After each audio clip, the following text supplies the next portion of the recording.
This is Cruise Radio. I cruise a lot, and I always sail with travel insurance. You should too. Get a free quote today at tripinsurance.com. Here we go.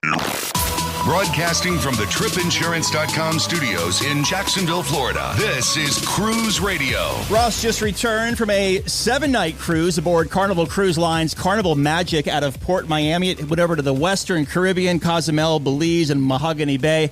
He joins us on the line fresh off the boat. Welcome back, my friend. Thanks, Doug. I appreciate you having me. Absolutely. Let's get some pre-cruise thoughts here. Now, you're up in the Wisconsin area, Milwaukee, I guess I should say. You had to make your way down to Miami to catch this ship. So give me some pre-cruise thoughts. What made you want to take this 7-nighter out of Miami? So my wife is a much more seasoned cruiser than I am. She sailed Carnival multiple times. This would have been my 4th cruise. We've done Royal Caribbean. We've done MSC. And I've been just badgering her to do Carnival just because, so many free food options, lots of cool itineraries. So I finally convinced her to get back on Carnival after what's been a 4-year break for her, I think. Okay. Itinerary was really good. 3 ports that I've never been to before. It was the week right after she got out of school. She's a teacher. And it was our 1st-year anniversary cruise. So it was all just kind of the perfect storm to take this trip. I do have to ask you this. So you've done Royal Caribbean and MSC before, and this is your first Carnival cruise. Now, was your wife saying, you know what, I've cruised enough Carnival, I want to try other things, so let's check out Royal and MSC? So her parents are like diehard MSC fans. They really, really like it. They've got really high status on there right now. But me and her both, we like different cruise lines for different reasons, and she hadn't been on Carnival for a while, so she hadn't outgrown it. The rest of her family didn't really like that much. So when I came into the picture, I'm like, hey, let's give this another try. So it didn't really take a lot of convincing from her because it'd been a while for her. So you make your way down to Miami. Any pre-cruise time? We always try and fly in the day before. We were hoping to get an earlier flight in to be able to go down to Little Cuba and go get some food. But our flight actually got changed to 3 hours later than normal. So we got in about 9:40. Which is fine. It's as long as we're there the day before, it doesn't really bother me too much. So we just got the hotel shuttle, went to the hotel, and just called there a night. Did y'all stay like on South Beach or downtown? No, we had a hotel by the airport. We stayed at a Clarion. Okay. I'm not gonna get too much into how bad that hotel was, but we're newlyweds. We're still trying to make some money, but at this point, we're like, yeah, we got to raise our hotel budget a little bit more because this one was rough. Dude, I have stayed at that Clarion multiple times over there in Miami Springs. It used to be a Holiday Inn back when it was in good shape, and I think that the Holiday Inn brand finally dropped it and made it a Clarion. But I hear you 100% on that one. You make your way to the cruise port. How was embarkation for Carnival Magic? Pretty smooth. We got the first check-in time that we could, which was between 10:30 and 11. Got there right at about, I think we got there right bang on 10:30. Walked through the terminal pretty smooth, getting through security and all that. Got up to the waiting area, and we were still kind of early. There weren't letting people on yet, so not a lot of places to sit. Lots of families, lots of crowds. So we just kind of picked a place on the floor and just sat around for a little bit, but didn't really take too long. I did time it. Curb to ship was about 40 minutes, so I really can't complain too much about that. Yeah, that's not bad at all. With Carnival, I know every port tends to do things a little bit differently. Do you have to actually print out your boarding pass and have it scanned, or can you show them your the phone these days? We did have to have our paper boarding pass out, yes. Yeah, it was weird because sometimes you can only just, you could just use your phone. And then I got over to the Long Beach cruise terminal and I had to have the paper or go see someone who printed the paper out for me. So it's interesting how different ports are set up differently there. You make your way. This is your very first Carnival cruise. So give me your first impressions walking into that atrium on Magic. So I really love all the glass elevators. That was super, super awesome. We tried to do those. We tried to ride those every time we could during the week. Mm-hmm. My wife made the comment, and she always says with the older Carnival ships that the paint schemes are really gaudy, and she said like that green and the gold reminded her of an 80s or 90s shopping mall, which I don't know if I agree with that, but that's what she always said. But the atrium was really good, nice and lively. All staff was really friendly, really clean. There was some rust on the superstructure and stuff like that, but it's been well maintained. I think ship was built in 2008, I want to say. I could be wrong there, but they've done a really good job keeping up with it. So First impressions were good. It was a beautiful looking ship. Yeah, if you ever been to Vegas, those all those Carnival ships, the older ones, remind me of either the New York Hotel or the Luxor. Exactly. Very cool. On the 7-night cruise, what kind of stateroom did y'all book, and how was it throughout the sailing? So originally we had just booked a standard interior, and then we had planned on booking standard interior, and then we were kind of looking through the Cloud9 spa, and we're like, you know what? It is like an extra. It was, I can't remember the exact number, but it was a very small amount to upgrade to get a spa interior. So we're like, you know what? That thalassotherapy pool looks really cool, so let's do it. So we ended up with a Cloud9 spa interior on deck 11. All right, very cool. And throughout the voyage, like, how was the space for y'all, the amenities they offer there with the Cloud9 staterooms, and any noise, top, front, bottom, or top? So, I mean, it's all kind of all the same room. The color scheme's a little bit different. You get some kind of higher end Elemis brand toiletries and shampoo and stuff. You get a robe and some slippers, which we did end up utilizing, which is very nice. So, plenty of space. This was actually my first time in an interior, and I thought the space was plentiful. Lots of closet space. There was only one U.S. style and one European style outlet on the vanity, but we just brought a power strip and a converter. It really wasn't a big deal. Noise complaints, really not too much. The spa was directly on top of us. Nothing there. Nothing below us, like some people out in the hallway from now and then. But yeah, we really had no issues at all whatsoever with noise. Amenities wise, you get access to the thermal suite all week, access to the thalassotherapy pool, got a free body scrub. We could have gotten free fitness classes, like 2 free classes per person.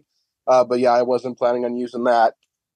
We walked into the thalassotherapy pool, which is this big, technically a hot tub, but they really keep it more of at a body temperature, which was perfect because it was so hot during the week. Mm-hmm. Salt water and mineral water, and we were in it for 5 minutes. And I told my wife, like, "Yep, this was well worth the money." And we probably went in there twice a day the whole week. And most of the time, we were the only 2 in there, which was shocking. It's a room-sized hot tub. We had it all to ourselves, so it was fantastic. I'm trying to think now. I know on the next class of ship, the Vista class ships, they made that area a lot smaller and almost like an 8-man jacuzzi. But if I'm remembering this one correctly, it's like in its own dedicated room. It has a sunroof over it. Is that correct? Yep. Okay. Correct. Yeah. Beautiful views outside of it. Yeah. Very nice. I believe it's up there, like on the port side, very forward, I think. Well, that's Correct. awesome, Yep. man. I got to ask this, though. This is your first time staying in an interior. Would you do it again? Yeah, I mean, on our honeymoon, I remember when we were cruising by Marseille on our honeymoon, you could go out and you could see the cliffs as we were sailing in the port, which was cool. Mm-hmm.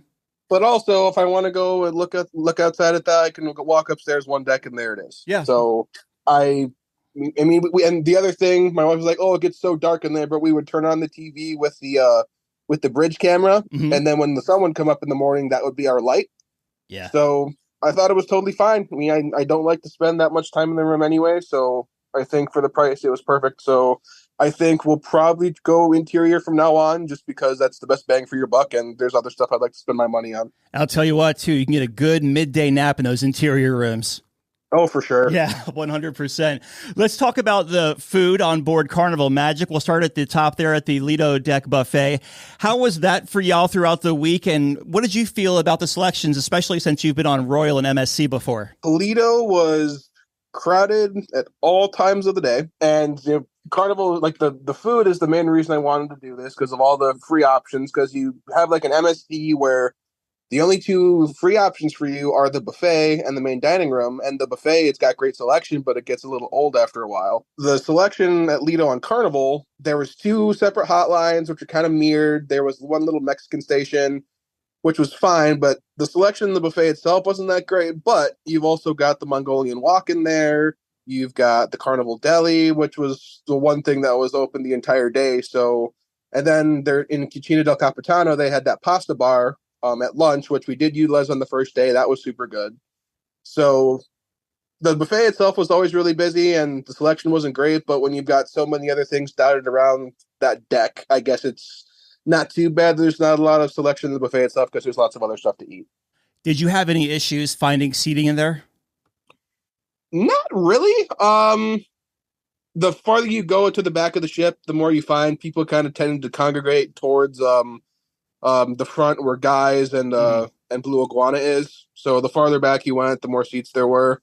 But also we would sometimes just go out to the back deck by the aft pool, and we would just take our stuff out there. So finding a seat really wasn't an issue at all week. What did you think about Guys and Blue Iguana? Like Royal Caribbean has, like, I don't know if you went there or not, Johnny Rockets, and of course MSC has their burgers on board their ships that are part of the buffet line. How did Guys stack up for you? Nothing holds a candle to a Guy's burger, man. So we have Culver's around my neck of the woods in Wisconsin. Mm-hmm. I don't know if you've ever had that. I'm sure lots of the listeners have. It is very comparable, a nice kind of thin, kind of more crispier burger. Super, super good. I always complained about the fries on cruise ships because they're all the same. Mm-hmm. But yeah, the Guys were so much better. There was always a line for it, but it tended to move pretty quickly. And I probably had that 3 or 4 times. So Guys was as advertised. Blue Iguana I was super excited for because fish tacos, probably my favorite meal in the world. Nice. And they did not disappoint. I was kind of surprised because in the batter they have like some extra little spice in there that I couldn't figure out what it was, but I really enjoyed that. And their tortillas are made fresh right in front of you. So you can't get better Mexican food at sea. On Royal Caribbean, Local Fresh is good, but I don't think it's as good as Blue Iguana. Nice assessment there. How was their pizza? Surprisingly, I mean, I shouldn't say surprisingly because my wife said it was going to be really good, but we've had MSC, and MSC is the best pizza at sea. And I genuinely will tell you that I think Carnival gives it a good run for its money. There was always a ridiculous line, which is odd because it was open from 9 a.m. to 4 a.m. every day. So it was open at great hours, but people would come up, and my one critique of the pizza is, I mean, they're smaller pizzas, they're Neapolitan style, so they give you an entire half of a pizza for a serving.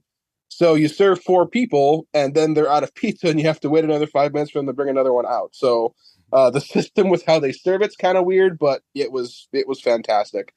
I really don't have much to say bad about any of the food I had during the week. Let's talk about the main dining room area then. So what time dining did you have, and how was your food in there? We did my time dining. We always try and do that if it's an option. Just because if we have a late port day, then you don't want to have to go and get your dinner right at 6. Sometimes you want to go a little bit later. And there was, I think one of the nights we had a couple shows that we were doing and we wanted to eat a little bit later, so we could. So the service, a little hit or miss, and that's kind of what you get with my time, but it's nice to be able to get different wait staff every day. Couple really good entrees, couple really good apps. Just to name a few, I had some really good vegetable lasagna that was really tasty. I had some fried tomatoes on the last night that were out of this world. Their escargot, I think, would probably rate up there with one of my favorites I've had on cruise lines. I always try the different ones whenever I'm on somewhere different. So the food, for the most part, was really good. But this is one thing I want to bring up is the Carnival melting chocolate cake. So I was super excited to try because I know that's their main dessert. They're one of their most famous things. So I had it the first night, and it was basically just a carafe of hot fudge, which tasted fantastic. But I'm like, well, this probably needs to have a little more cake in it. Tried it night 2, same thing. Night 3, my wife had it, and hers had some cake and some fudge in it, so that's how it was supposed to be. So I'm like, okay, maybe it can be done right. And then I had it one more night, and it was all cake and no fudge. I'm like, okay, I'm done trying this. It's just been so inconsistent. So that was a little bit disappointing that one of their most famous desserts really was not consistent at all. That's interesting to hear. They're normally pretty consistent across all their brands and all their foods and everything. That's disappointing. Compared to Royal Caribbean and MSC, how was the main dining room experience there? I think it was fairly... I mean, MSC kind of feels like a more fine dining type experience, and the people in Carnival, they treat you right. They're nice and professional. I like not having tablecloths on the table every night. Mm-hmm. And that's kind of a little small thing that I think a lot of people don't notice. But I have a habit of like dropping little drops of sauce or filling my water on the table and getting that all dotted. So it was nice to not have to worry about making a mess. So it was nice and casual, and that's kind of the way I like to cruise. I never got to see anyone dance. None of the waiters danced any of the times that we were eating, but we got to see a couple. They sang a couple songs to us, which was nice. But I think it was comparable between Royal Caribbean. I I don't think there was any gigantic difference apart from the table linens. I think it was all pretty similar. Yeah, that's always where it's hit or miss, the entertainment in the actual dining room, because it's rotating, right? So like you could actually be coming in and just sitting down and it's already showtime because the first batch of people are on their dessert, or you know how it kind of goes in a rolling rotation like that. So it's like you'll either make it or you won't, or you'll see it halfway through your meal. It's interesting how that plays out with that kind of service. As far as entertainment goes on this 7-night cruise, how did it stack up for you? So we are huge comedy people, and this was the right ship for that. First 3 days, we had two different comedians that would alternate their shows between PG and 18 plus, and they were both really good. The first show we had in the theater, the rest of them were in the back in the Spotlight Lounge. So the comedians were really, really great. Then we had two new ones come on board the last 3 nights.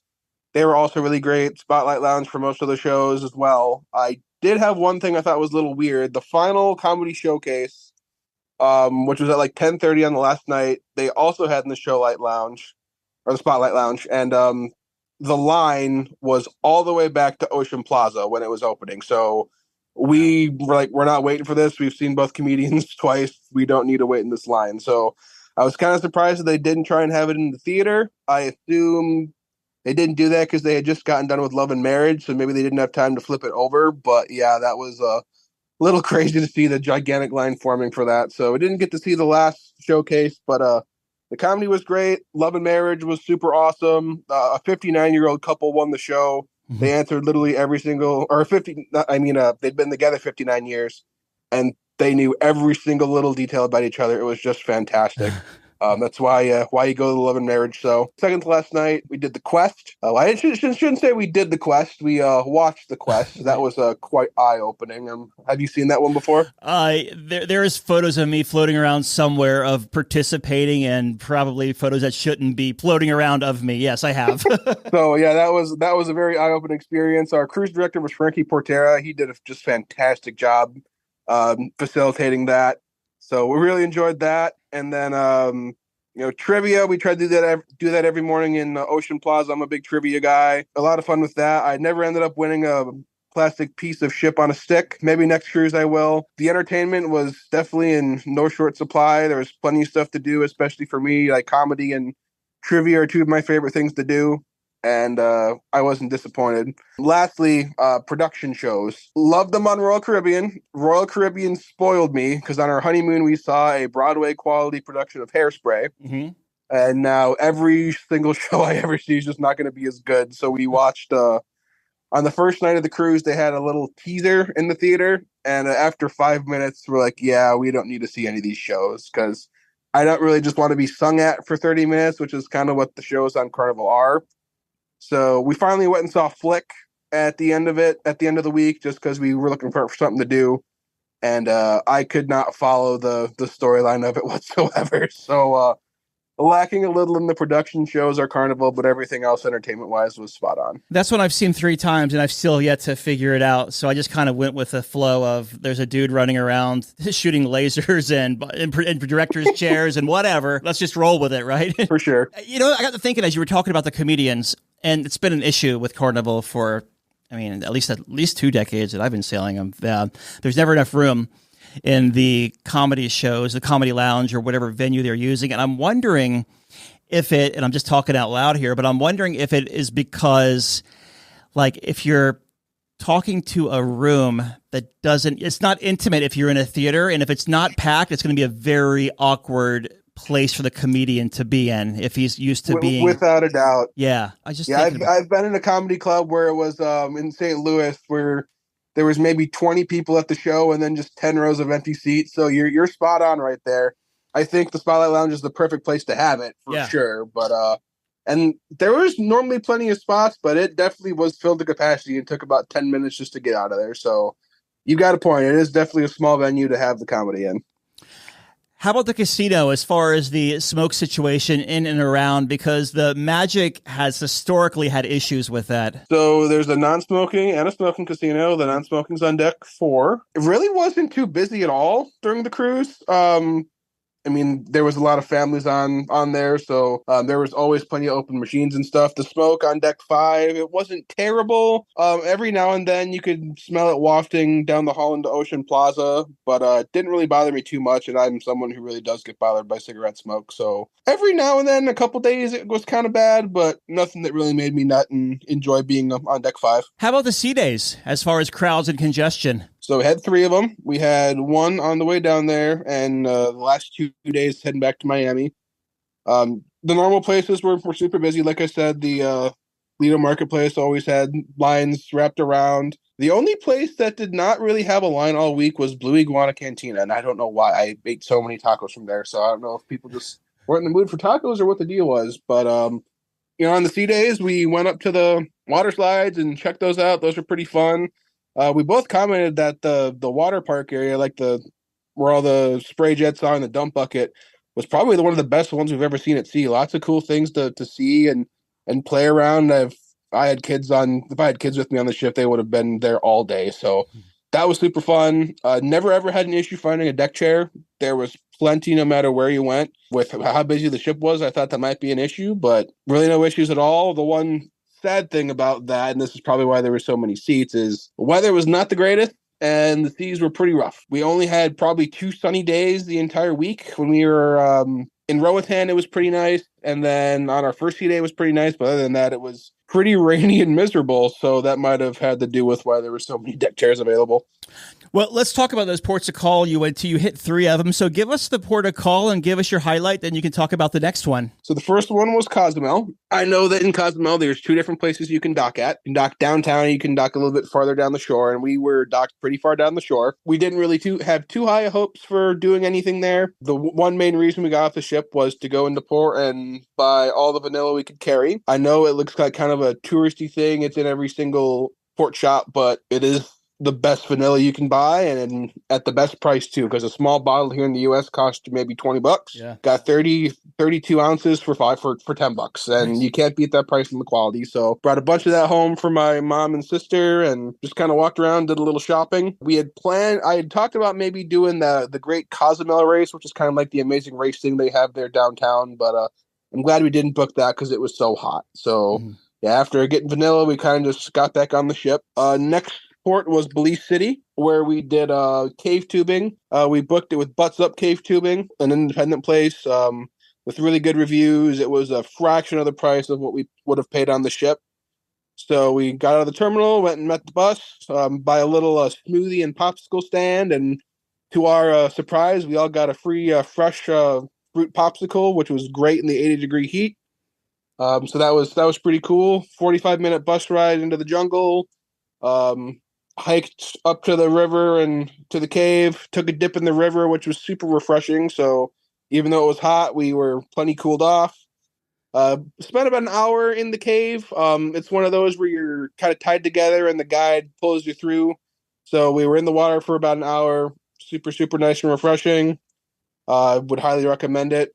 After we got out of the cave, went to lunch, got some homemade chicken tamales, which were super, super tasty. And at this time, I'm starting to look at my watch, and I told my wife, they gave us a big spiel about how they've never missed a cruise ship, and we're starting to get kind of tight on time here. So we had the most wild and erratic bus ride back to the ship that you could have ever imagined. Just weaving. I mean, everyone that's driven in a Caribbean country knows that the rules of the road don't apply, and they definitely didn't. So I think the tour company was kind of a little stressed on getting us back to the ship, but they got us there with 30 minutes to spare before the last tender. So cutting a little close, but I would definitely recommend Butts Up Cave Tubing. Super, super nice folks, and you can't beat the price. Hey, Ross, let me ask you this. With the Butts Up Cave Tubing, well, 2 things, actually. Did you get your picture with the caveman, putting your face in there with holding the life ring, the tube there? We did not. Okay. I'm not one for those kind of tours. Yeah, I'm not either. I had to ask. Also, the second one, I did this one about, call it 8 years ago. If you have walking issues or mobility issues, this probably isn't for you. Does it still stand like that? Absolutely. Okay, yeah. And I will say, so with this one, so a lot of the Carnival and the ship excursions, they make you carry your own tube, which through the 45-minute walk through the jungle, that would have been a nightmare. But with Butts Up, all the tubes were they're sitting there waiting for us at the mouth of the cave. So that was super convenient that I didn't have to carry anything. Otherwise, I would have been dying. Yeah, I felt so bad. It was, I think, it was either coming in or coming out. You go for a pretty long. Oh, it was going in because you have to walk on those rocks going down. And there was this 80-something-year-old man, and God bless him for actually getting out there and doing these excursions because he shouldn't have, but he also should have read the fine print, I think, because like Ashley and I we had one side of him and guiding him down the steps to make sure he got down there okay. And then coming out of the water, you kind of walk on that long rocky path. Like we're on each side of him as well, just to make sure he wasn't going to fall and bust his butt. Oh, wow. Yeah. Good reminder, though, too, if you're doing an excursion, check the activity level of it to make sure that you can, check the boxes on that. And then your last port of call was Mahogany Bay in Roatan, Honduras. How was that? Pretty good. My wife is the beach bum of the two of us. I get sick of sitting in the sun after 5 minutes, but that's what she wanted to do. So went to the beach. We found a couple of chairs really easily. Went to Fat Tuesdays and got a couple of drinks. Had something there called a Banana Bliss, which was kind of like I was super excited about because one pet peeve I have about every cruise ship is that you can never get a banana daiquiri, which is one of my favorite things ever. And they never, ever have banana flavored stuff to make it. So got off the ship and got a Banana Bliss. It was nice and creamy, kind of like almost as runny as like you'd get like an Orange Julius at a mall, but it was so perfect. It was the best drink I had all week, and it was only like $11, which was, I think, for prices pretty good considering you're in a cruise port. So that was probably the best weather of the week. Just enjoyed the beach all day. Roatan Airport is right behind where we were docking, so we got to see a bunch of planes come in. Saw one fly probably about 15 feet above the ship, so that was a little interesting. But yeah, Mahogany Bay, super cool spot. Beautiful beach. I would probably compare. My wife was trying to compare it to the other private island she's been to. The beach I thought was just as nice as like a Perfect Day. Obviously, there's no pools or anything, or any water slides at Mahogany Bay like Perfect Day does. But in terms of more secluded private destinations, I think it's definitely up there for one of the nicest I've been to. You get back on the ship. Now, did you hit the rough weather coming back to Miami? Yeah. So I normally don't have too many issues with seasickness, and we could feel every single wave we were hitting. Yeah, the comedian joke like, yeah, he hit every single pothole here out in the sea. So the seas were pretty rough, and I was feeling it for a couple days after I got off the ship, to be honest with you. So when my wife took a great video when we were in the thalassotherapy pool where we were listing back and forth, and there was just waves in the pool, and I'm just getting thrown around like a rag doll in the thalassotherapy pool. So it was the seas were pretty rough, but the weather wasn't as bad as it is down there this week that I'm seeing. But they were pretty rough. I'm not gonna lie. It was pretty bad. Actually, well, the week you sailed, the second week of June, it was also Margaritaville at Sea's inaugural cruise, and a lot of friends who were on that were actually getting seasick, and they cruised a lot because it was just so nasty. The ship was rocking and rolling out there, and pretty turbulent week that second week of June. Yeah, without a doubt. So you make your way back to Port Miami. How was debark? Debark was super simple. We self-assisted. We don't like having them take our bags and have to go down there and find them. So they kept sending us we laughed because on like day 3, they were already saying like, hey, make sure you sign up in the hub app for your debarkation time. It's like, hey, I don't want to think about that yet. Right. But we got a 9:30 time, and we just kind of waited around, and they didn't call us at like 9:45. So finally we were just like, let's just go. I don't want to sit in the buffet anymore. And probably from ship back to the curb, maybe 10 minutes, really quick. You were using the facial recognition stuff downstairs, which was super, super simple, ridiculously smooth. But with that said, for as short a time as it took us to get off the ship, I have never seen a terminal so busy. There were so many people leaving, so many coming in for the next cruise. It was overwhelming trying to flag down our Uber. So busy port, but yeah, debark was a breeze. A few years ago, it was like right before the shutdown, I was asking one of the hotel directors on one of the ships out of Miami, why are you asking me about my debark plans? Like it kind of messes up the groove of the cruise. You're having a good time. Sure. And he was telling me it's actually for shoreside scheduling. So to get the people, the porters and the labor, they need to know approximately how many people are checking bags so they know how many people to staff for that day. Okay, that makes sense. So yeah, that was the answer I got at least. As you make your way off the ship, you said you got an Uber. With that many people, and I'm sure multiple ships in port on debark day, was Uber kind of a hot mess, or was it easy because people were also getting dropped off? I've used it enough to know that, so you can write, I wrote in my notes, I was wearing a red shirt and a black hat. So when I booked it, I said, all right, this is what I'm wearing. Look for me. They also give them your phone number. So just call them and tell them where you're standing. And I feel like a lot of people, when there's so many people around you and you're all trying to look for something, you just get really stressed. But just give them a call and just try and wave them down. And I thought that our guy did a good job of finding us. I think a couple drivers were canceling rides because they didn't want to deal with it. But yeah, I didn't really have any issues with it. Here's something else too. You may already do this, but an Uber driver told me, he said, if you want to put how many bags you have on there, it lets me know to pop the trunk or to get out right when I put the car in park to help you, instead Absolutely. of you. So now I just put ball cap, black shirt, 2 bags or whatever, just so he knows in advance, which is just kind of saves you only a couple of seconds, but it's, it all adds up, right? Yeah, I mean, our guy did it perfectly because they were basically all gridlocked. So a lot of drivers will try and get in and pull to the curb. Yeah. But instead, he's basically gridlocked. So like, all right, get out, put the stuff in and go. So he didn't even pull over. We just went right in the middle of traffic, put the stuff in and went. And it was done in like 30 seconds. Yeah, and I guess if you're picking someone up from a cruise ship, you're automatically assuming they have bags too, right? Because you're on for a ship sure for a week. Yeah. Any first time tips to offer? Being this was your very first time on a Carnival cruise, so any first time Carnival cruise tips, maybe, or any Western Caribbean tips? So I will echo the words of our cruise director, Frankie. Try something new. I'm a big proponent for trying new foods, and I applaud the menu in the main dining room. They definitely tried a lot of really interesting stuff. I had a avocado and basil soup, which was about the weirdest thing I've ever had in my life, and it was cold. So I found that I'm not a cold soup guy. But it's something new and interesting. They had a bunch of those different things. Frog legs was on the menu the last night. I didn't get it, but try something new like that. You don't know the next time you're going to get to try it. Go try a trip you don't think you're going to be very good at. Go sit in a show that you've never been in. And one thing that we love to do, which was just really simple, go sit in the atrium and just watch people and listen to music. We had a 3-piece violin group that were just crushing it every single night, and they were so good. I love listening to them. So sometimes when there's a ship that's just so busy and there's so much to do, just sit down in the atrium and listen. That was a really nice thing, just to be able to wait there while we're waiting for a table for dinner. So, try something new and don't be afraid just to take the load off and relax. You're on vacation after all. I was telling my nieces once we were on a ship, and I was like, let's go listen to the electric violins. And they're like, we don't want to listen to violins. They were teenagers at this point.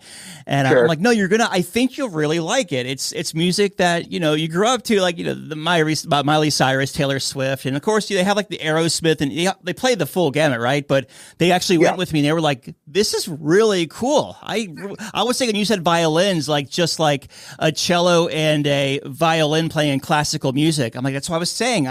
I knew you would like it. So, but yeah, that's 100%. It's awesome. And just a great people watching place too. Looking back, what was the biggest highlight of this cruise for you? I think just spending a little bit extra to book a spa room really was worth it. So I'll go in a little more detail here. So like the thalassotherapy pool, it's 90 degrees all week. I didn't ever want to use the hot tubs. I sat in one for 5 minutes. I'm like, this is not enjoyable. It's too hot.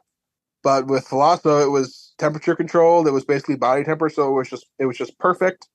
And, the spa, you've got the tepidarium, which is a little kind of waiting room area with some heated loungers. There's a laconium next door, which is more of a dry heat place with more loungers. They have an oriental steam room. They've got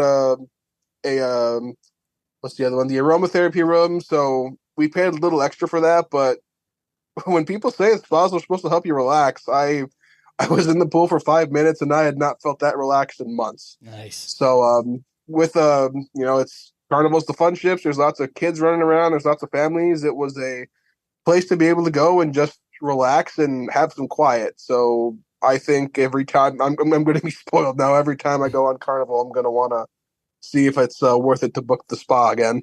Do you think you'd book a Carnival cruise again based on your experience and comparing it to the other 2 lines you've been on? I definitely would. One thing I didn't touch on too much is that the layout of the Dream Class ships is really kind of wonky. So going back to the after the ship to like get to one of the restaurants or to the comedy club, you kind of have to go up and down stairs to get to different places on decks. And my wife told me going in, because she sailed the Dream before, like the layout's going to be really weird. And it was like up by Serenity and by the pool deck. There's kind of weird things you have to walk around to get up to certain places. So the ship itself was kind of weird. I would definitely sail again. I'd love to sail on one of the Excel class ships.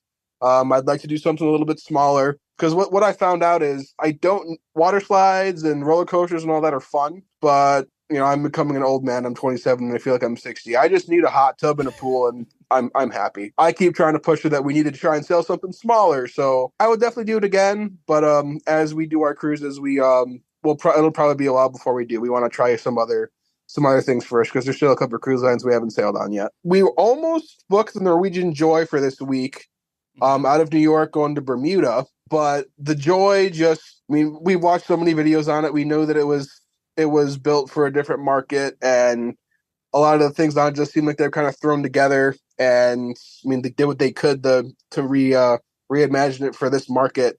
And we just didn't think the price justified what we were getting.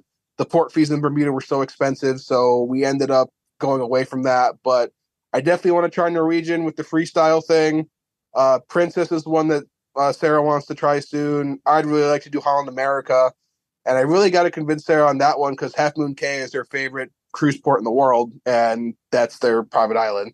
So definitely more on the cards for sure. We've got another one booked for March on the MSC Meraviglia, because our status is about to expire, which of course is their thing. That's the only cruise line where your status can expire. So they've got us there, but I haven't had good MSC pizza in a while, so I'm not going to complain too much. Wrap the interview up here. Your final thoughts, which you already gave us a few of them, but your final thoughts of Carnival Magic. I really enjoyed myself. It was definitely something different. I will say the staff were just absolutely incredible.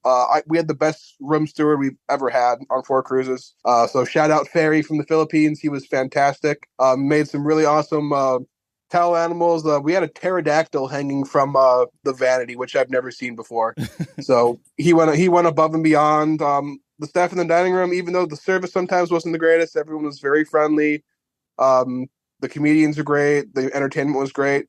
Only thing I didn't love was the layout of the ship. Other than that, it was really, really fun. So I'll definitely be back on a Carnival ship sometime in the future. Been talking with Ross about his 7-night cruise on Carnival Magic out of Miami. Thank you so much for sharing this, man. I appreciate it. No problem, Doug. Happy to. Just back from a cruise? Let's talk about it. Email Doug at cruiseradio.net. A big question we get at Cruise Radio is, how do I know if I need trip insurance? Simple answer. If you're getting on a plane, taking a road trip, or getting on a cruise ship, you need to have travel insurance. Hey, it's Doug Parker from my friends at tripinsurance.com. Not only does tripinsurance.com protect your vacation investment, but it also gives you peace of mind in case anything were to go wrong on your trip. How do they do it? They offer 3 different types of trip insurance policies. Good, better, and best. One policy for every vacation budget. But it doesn't just stop there. They're up to 40% lower when you shop around on other comparison sites. Plus, tripinsurance.com offers 24-hour customer support before, during, and after your trip, online claims assistance, and travel alerts to let you know what's going on at your destination. But find out for yourself. Check out tripinsurance.com. All right, Dougie, let's see what we got for you, buddy. Cruise Radio is produced at the tripinsurance.com studios in Jacksonville, Florida. Get cruise news, ship reviews, and money-saving tips every Thursday on Cruise Radio. If you've enjoyed this episode, please subscribe to the show. If you want to help spread the word, give Cruise Radio a 5-star review. Find Cruise Radio where you listen to your favorite podcast or online at cruiseradio.net. I'm your announcer,